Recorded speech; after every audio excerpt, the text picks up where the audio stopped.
All right, Mr. Jordan, this is my video submission for assignment number 2, talking about gold. Before I get into anything, Tampa's down 2-0 right now. I know you said Tampa in 6. It's not looking too great. We might need to call your boy Braden Point and light a fire inside of him. And I'll still take him in 7, though. 4 games straight, I don't know about that. We'll see. But to get into the question, of course, I think, there's one really main thing we need to think about when it comes to gold, and that's Bitcoin. I'm just kidding.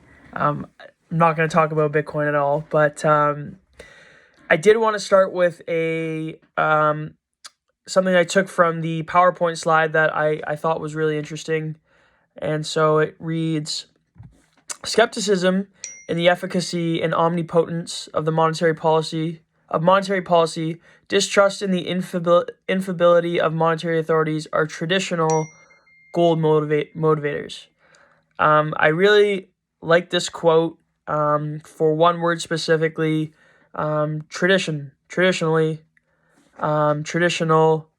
I think this current economic environment is not traditional or precedented for a lot of reasons, as you know.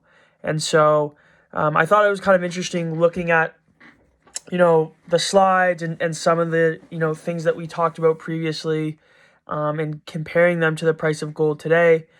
Just trying to understand that, what's going on with the price, given that it's such a post-rationalization null market. So I will talk about a couple points here that really stood out to me in my research. A couple of them are obviously a little more traditional with respect to theory. So looking at rising interest rates, the strength of the U.S. dollar, and then with respect to kind of the current economic environment on what's going on in Russia. So to start, the opportunity cost of holding gold right now is obviously increasing as central banks increase interest rates. So although gold acts as a tremendous, safe haven, it doesn't provide a yield to investors. And, when you have the central bank or the Fed, raising rates by 75 basis points and can expect them to raise, go up to maybe 2, 3, 4, 5%, a lot of investors are going to want to put their money elsewhere. Now, in addition to that, we're seeing, the U.S. dollar, the strongest it's been in about 2 decades. Obviously, you have, the equity market down right now. You have the price of oil way up. And also, the Asian market isn't looking too strong right now either.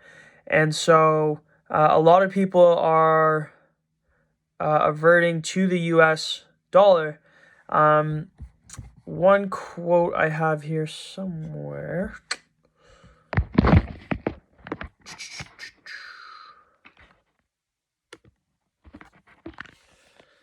So, with higher yields and market running for cover, the U.S. dollar soared at broker at Owanda. U.S. equity index futures have continued their sell-off this morning. Oil continues to fall. U.S. dollar has risen, and as Asian currencies play catch-up to Friday's greenback rally. So I linked that in the email I sent you. But obviously, the strength in the U.S. dollar is typically correlated to less investment in gold, and vice versa. With a weak, American dollar, you'll see more investment in gold, more demand for gold. So that can also, obviously be a contributor to the current price of gold.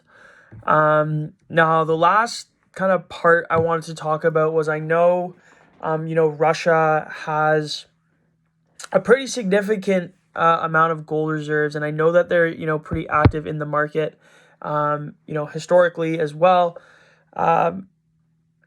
And it makes it really interesting because I was like, well, how is their current position in the market affecting trading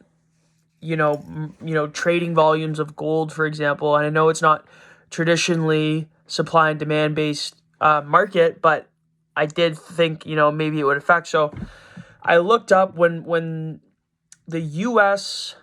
when Russia first started the war and the U.S. froze Russia's assets. I have here unprecedented Western sanctions have frozen around half of Russia's gold and foreign exchange reserves, which stood near 640 billion before Moscow started its military campaign in Ukraine. So first of all, taking volume out of the market, I was unfortunately unable to find data or quality data on, trading volumes of gold right now, day to day, month to month, year over year. But I would be really interested to see if it's down or up. I'm assuming it's down, but when you take money out of the market or you freeze money in a market, I'm sure it affects the price of that commodity or that good or service in a certain way. So that's definitely one thing.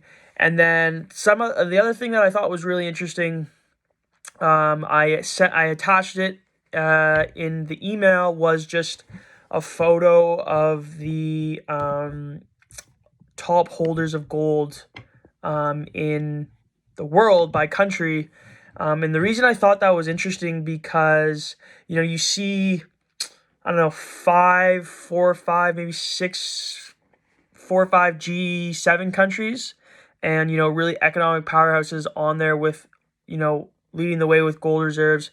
I feel like a lot of people are kind of just sitting on their hands a bit. I think maybe people, obviously gold is a sentimental driven market, and I think people are kind of just waiting to see how certain monetary policies play out, what the supply chain looks like as well, before making any big moves with gold. When you look at even just the fluctuation in the price of oil, I think that maybe people are a little more cautious about entering certain markets now, just because of the pure volatility that we're seeing in the current economic environment. So it's a great question. I don't know where gold's going to go. Nobody does, obviously, but we'll see. We'll see. Maybe Bitcoin rallies too, and maybe there are effects that are coming from cryptocurrencies as well. But obviously, we don't want to speculate. So thanks for watching my video. I hope you enjoyed it. If you have any questions or comments, please let me know. Happy to talk. And once again, thanks for teaching the class. You're doing great.